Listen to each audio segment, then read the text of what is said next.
Hey guys, we're here in Brisbane, exploring the city and heading out to Moreton Island for whale watching.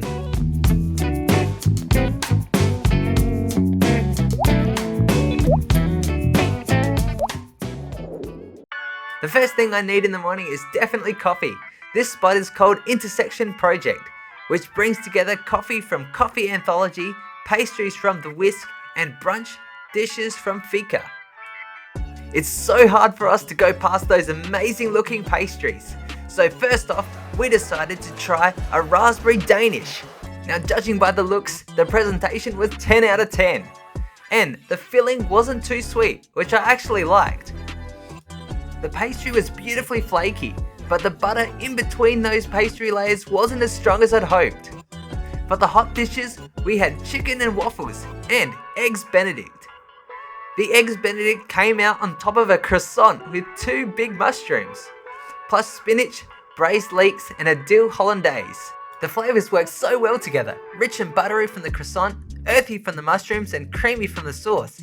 Such a unique twist on a classic, and honestly super tasty. But my top recommendation is the chicken and waffles. The fried chicken was crispy and flavourful, and the waffle with that sauce was amazing. The sauce was surprisingly sweet, a bit like a Japanese soy-based flavour. If you're in the city, this is definitely worth checking out.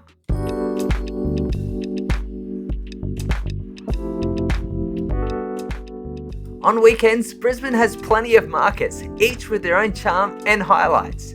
Our first stop was the Suitcase Rummage, a unique flea market where vendors sell things straight out of their suitcases. Second-hand clothes, handmade crafts, books, accessories and more. We ended up staying here for quite a while, checking out all the different goods.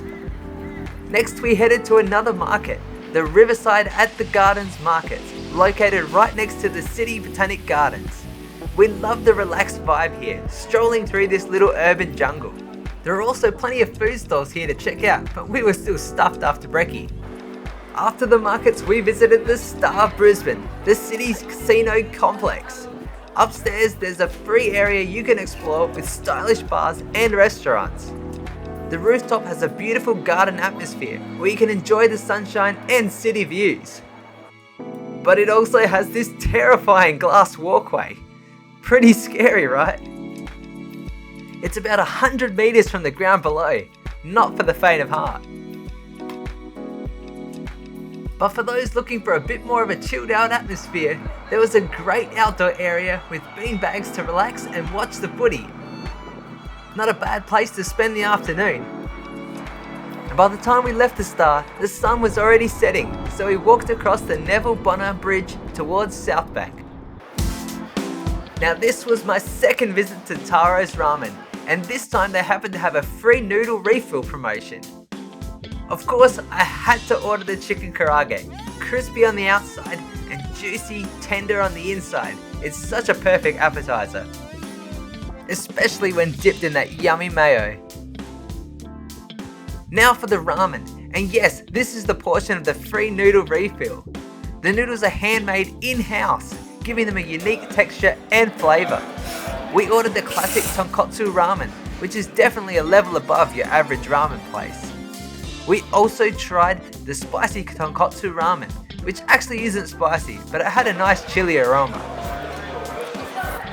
The egg is always my favourite topping in ramen, and the chashu just melted in the mouth. I highly recommend it. At South Bank, you'll never run out of food options. In fact, the hardest part is actually deciding what you want to eat, with everything from local dishes to international flavours. But for dessert, we went to a cafe that was still open late at night and tried the trending strawberry matcha. Actually, I don't get the combination. For me, matcha will always go best with red beans. Taking the train back to Central Station, right across from the exit is Anzac Square and Memorial Galleries. The whole square has such a solemn atmosphere, with a central circular memorial and an eternal flame surrounded by trees. It's nice to take a moment and reflect on the history.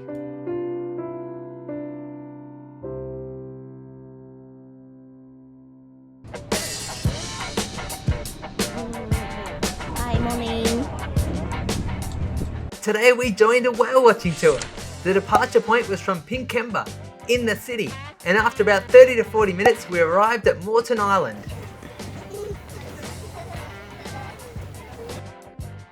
We stopped on the island for about 15 minutes before boarding the whale watching tour boat, which happened to be the same boat.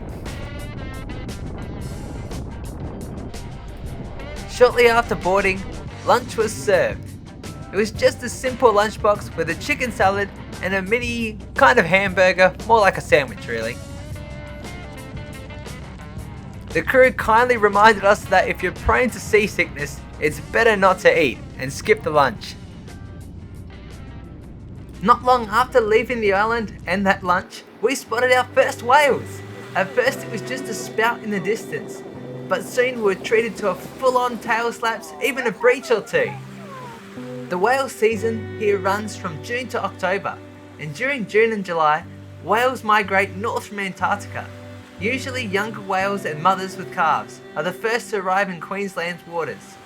Later in the season, around September to October, the mothers and the calves make their journey back south.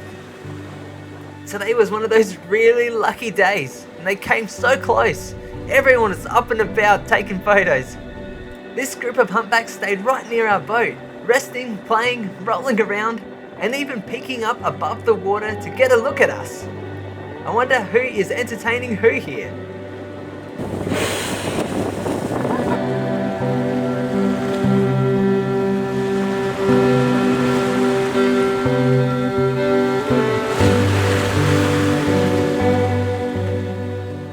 We were really lucky to have those several humpback whales stay right near our boat and interact with us.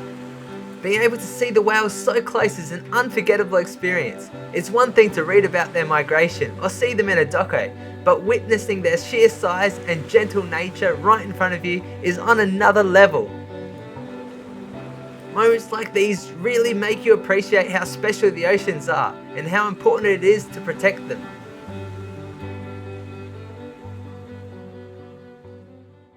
By the time we got back to the city, it was already dinner time. We chose Yakiniku Hachi, a Japanese barbecue restaurant. We ordered the Wagyu set and the presentation and marbling was stunning as soon as it arrived at the table. Even the soup was made with Wagyu and cabbage. The Wagyu had beautiful marbling and the charcoal grilling added such a wonderful aroma. The beef practically melted in your mouth without too much chewing and had a rich and sweet flavour. Every bite felt like a luxury. We also ordered a chicken and vegetable dish, and every cut of meat was excellent. With the sauces and side dishes provided, the meal never felt heavy, and instead the flavours of the Wagyu were enhanced even more. It was honestly one of the best meals we had on this trip, the perfect way to end such an incredible day after the whale watching.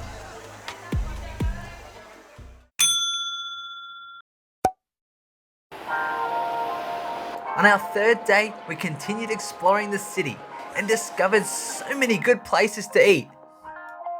We decided to try a conveyor belt sushi restaurant that had over 2,000 reviews on Google with a rating of 4.4. The restaurant was very clean and the menu had so many options. We started with the eel, squid, snapper and prawn nigiri sushi. I can tell you right off the bat that this is definitely a place I'd come back to. The seafood was so fresh, sweet, and the rice to fish ratio was just right.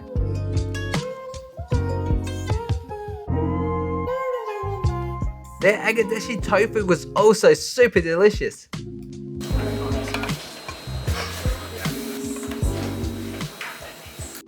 We saved some room for our next stop, Beppin. Although it's a ramen shop, their desserts are the real hidden gems. Japanese cream puffs, cheesecakes, and a pudding that looked irresistible.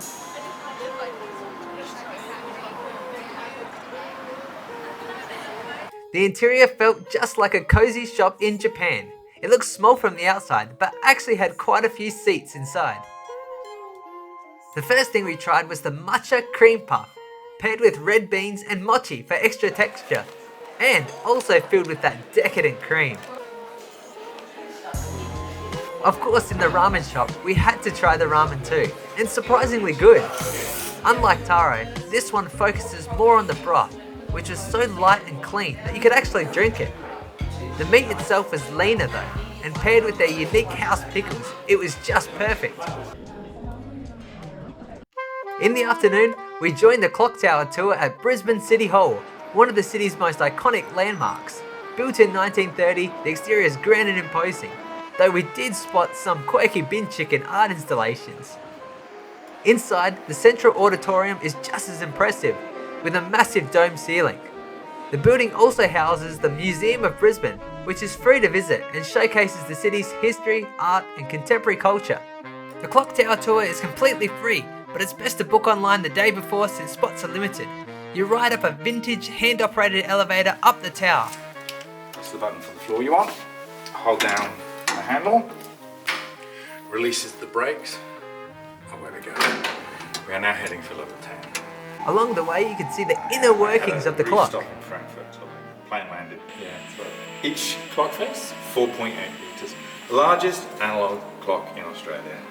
In just 15 minutes, it feels like stepping back in time to the earlier 20th century. We were right behind the clock here. After the tour, we hopped on Brisbane's unique public transport ferry service, the City Cat. It's such a convenient and fast way to see the city's Riverside attractions.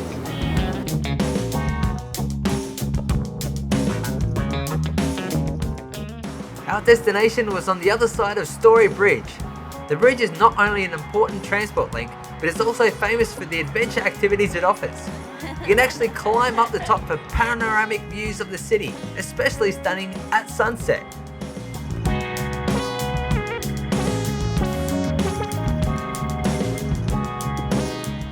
If you're not a thrill seeker, there are plenty of restaurants and bars right below the bridge.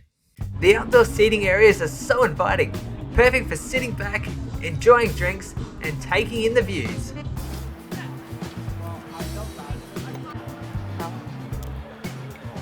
And it's not just about the drinks. The food was surprisingly good too, with plenty of light bites and snacks available. All you need to do is scan a QR code to order, and then you can just sit back, relax, and enjoy that sunset.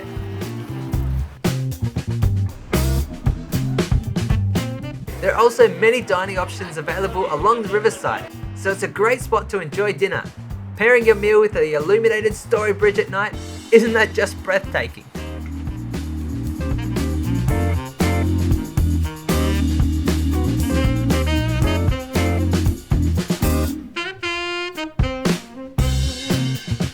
We hope you enjoyed our Brisbane tour, and if you did, don't forget to like, subscribe to follow our adventures, and we'll see you again in the next one.